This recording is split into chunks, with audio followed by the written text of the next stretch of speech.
Hey, 1:50 a.m. decision makers. Wanted to put out a video. I know it's been about longer than a week, and I apologize for that. Just real quick, if anything, you're going on this journey with me.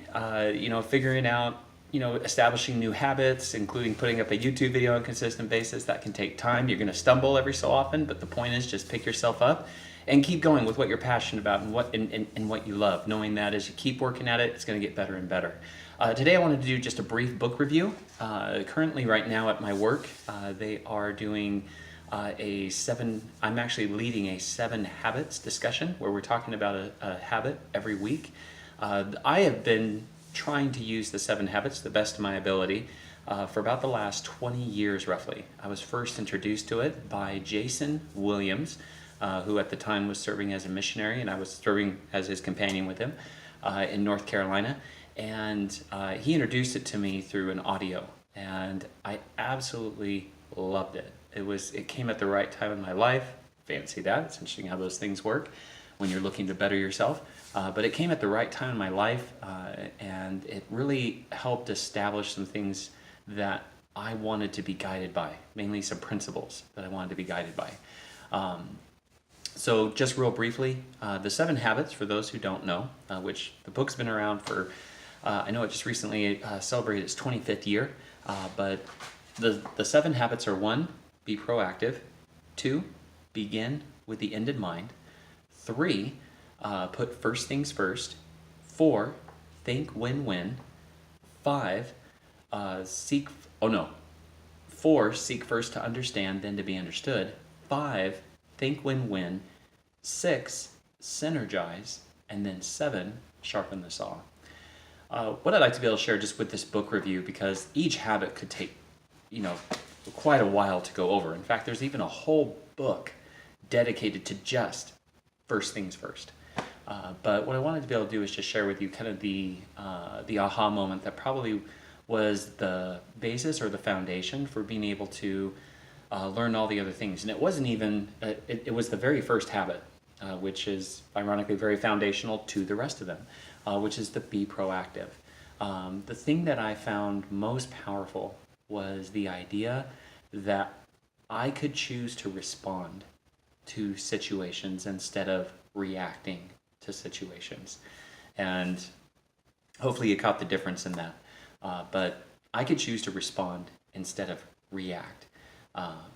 If something seemed unfair to me, I can choose to respond still in a way that reflects principles I want to be guided by, namely honesty, integrity, work ethic, things like that. Or at times of weakness, I react in a negative way. And so that was so powerful to me, because the whole idea of me being in charge of my feelings, being in charge of how I felt, and realizing that how I felt was a choice when something happened,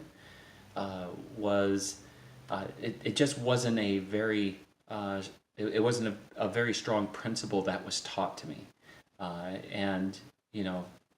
it was just something that I didn't recognize or realize in my life.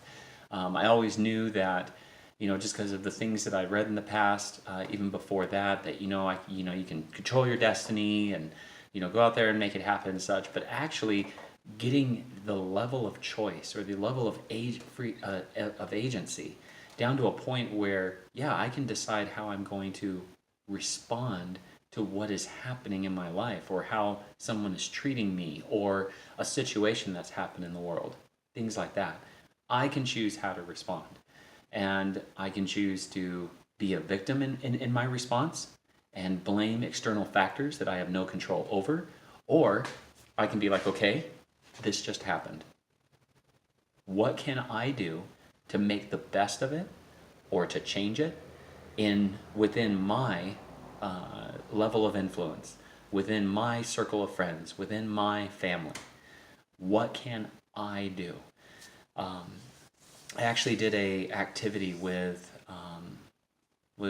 my team a couple of weeks ago at my work, and we talked about the whole idea that no matter how bad a situation is, there's still something you can do. one of the team members shared with us that, won't disclose his name or anything, but one of the team members shared with us that because of some previous experiences, he was very nervous about caring for a child, namely an infant. He had no problem with, toddlers and older and such. He's very familiar with that, but actually holding an infant is like, oh my gosh, am I going to break him? And he recently took on the opportunity to be able to watch his sister's young infant for about 3 or 4 hours. And at first he wasn't going to do that, but when we had that conversation during the team meeting, he thought, you know what, I'm going to do it. I'm going to try this. This is something I can do. He did it, and it turned out very positive.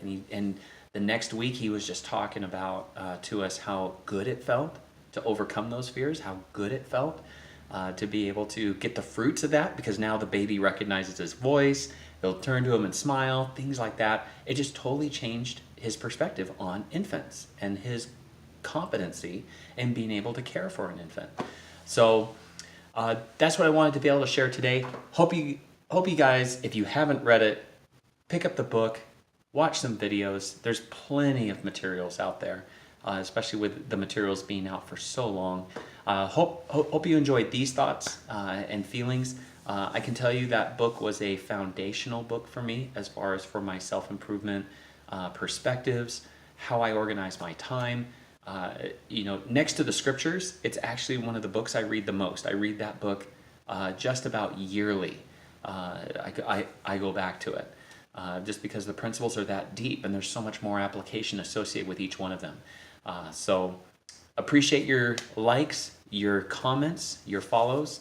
Let me know as far as maybe questions you have, things that you've thought about, or things that you found, maybe a quote that you found that you really like. Share in the comments below. I'll be happy to go over it in a future video. And until next time, be brave and be courageous in making those 1:50 a.m. decisions. Bye-bye.